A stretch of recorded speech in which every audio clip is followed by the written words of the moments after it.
Alright, well, we've covered some ground today, literally. Happy with the way it turned out.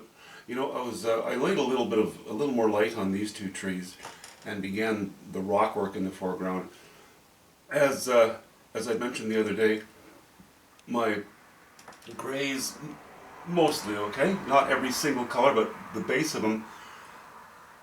Back here, the colors are ultramarine blue and raw umber and titanium white. That's just the foundation colors of the rocks. I've played around a little bit with other colors too, but we'll go into that later. The rocks in the foreground, instead of using ultramarine blue as my blue, I'm going to cobalt blue as my blue. So it's cobalt blue over here and raw umber. I'm going to continue with that here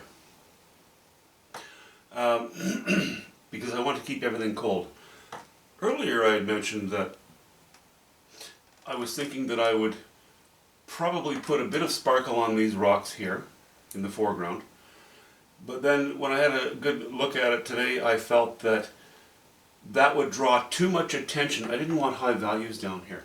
It would draw too much attention, too low down on the painting. So rather than keeping this dark and bring more light in here, I thought I would just make this light. A little higher value, slightly higher value than the blues and purples that are in here. I'm happy with that. Now I'm going to end up with quite a dark band across the foreground. And that's going to punch up, you know, that's going to help support all of this stuff that's going on.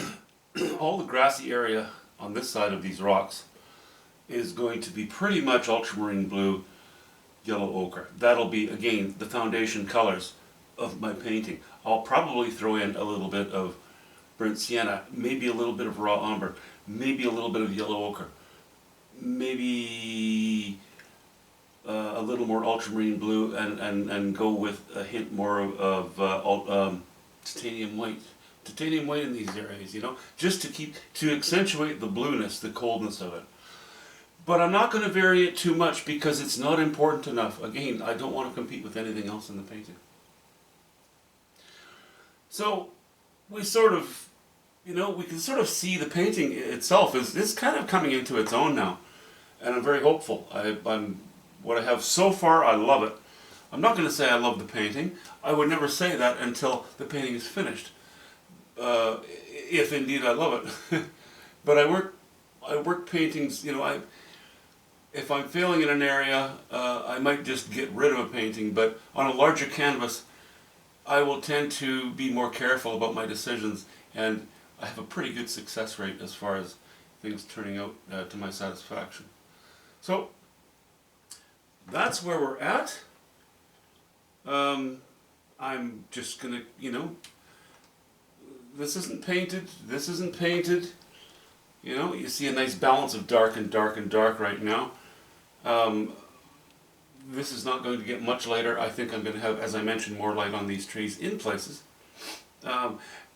Almost everywhere in the painting is still going to get a little bit of grooming as we get towards the end of it. That's just how I do. So, next I'm going to paint the grass in here.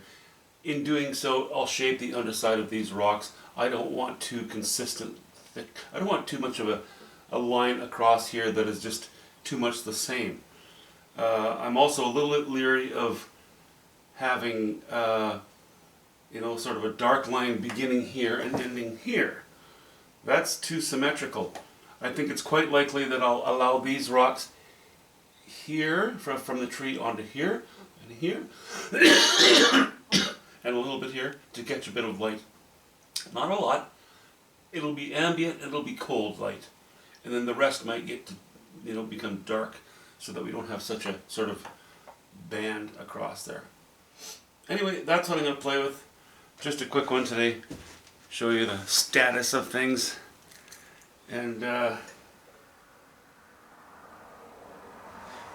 that's it. Peace. See you later.